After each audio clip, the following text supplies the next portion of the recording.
All right, folks, it's time for Americans to honestly wake up to the secret threat and the looming agenda facing our children in schools today.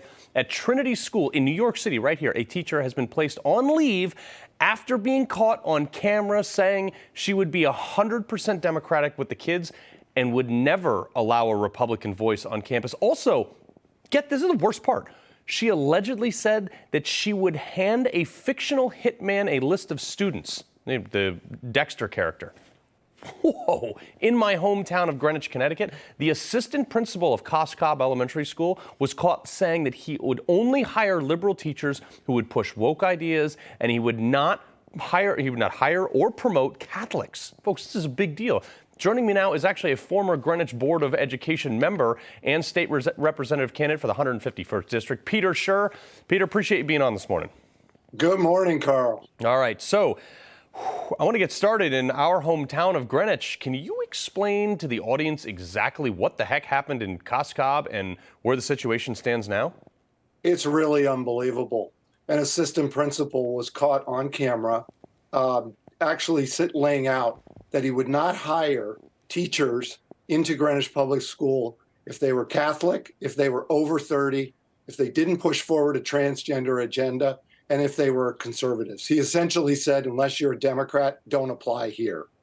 Oh, my. He also went on to say that his purpose in doing this, which is the most egregious part, was so that he could put forward a Democratic agenda inside our children's classroom, and that his purpose was effectively to groom kids. If there was any question about schools indoctrinating children, it was answered in Greenwich, Connecticut last week. Yeah, exactly. And then the Trinity one was even worse. I mean, that's a private school, but these are public schools where it's supposed to be oversight. And I mean, you were on the Board of Education for this. How do these people stay in power? Like, how do we hire people like, superintendents and principals and things like that have these views? Like, nobody realized this in the beginning?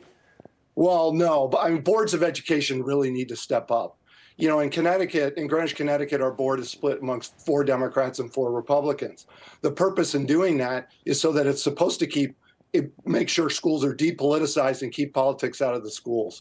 But there is no doubt in our town that a set of woke individuals are driving the agenda.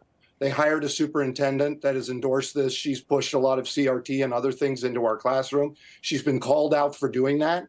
She denies that it's happening, but now we can see very clearly by the admissions of this senior administrator in the school system, it is in fact happening. Yeah. Some people in our town are saying it was a sad day. I said it was a sad day. It is a sad day when you realize this is actually happening.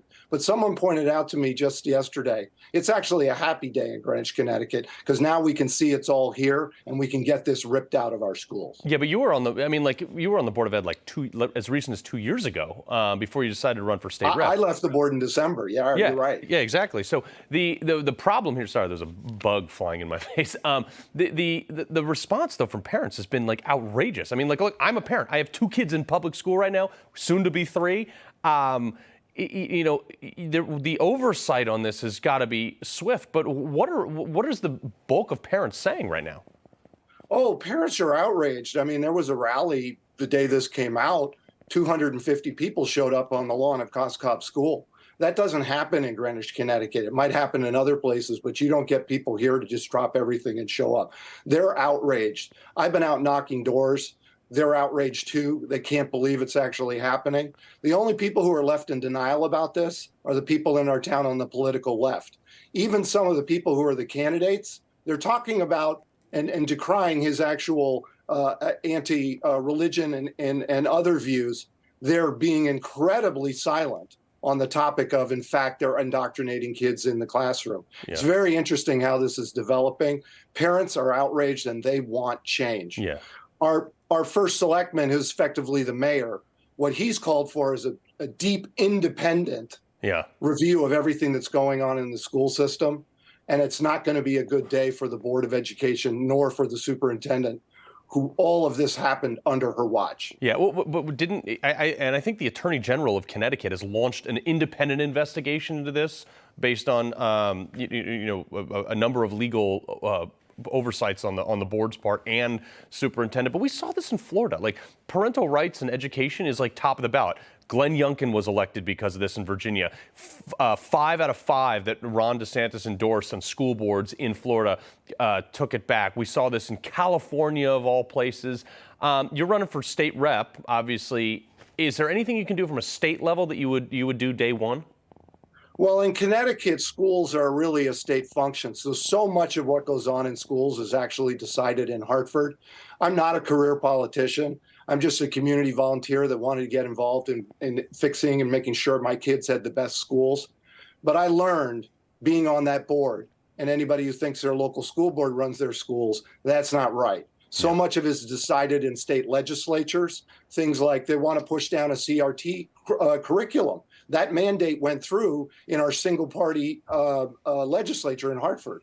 That's the reason I want to bring my expertise on schools and parents to Hartford so that we can get back to academics. We need no politics schools. I say here, people don't want left-wing schools. They don't want right-wing schools. They want no-wing schools. Yeah. So I'll go, if I'm elected, I'll go up to Hartford and I'll fight for parents for that.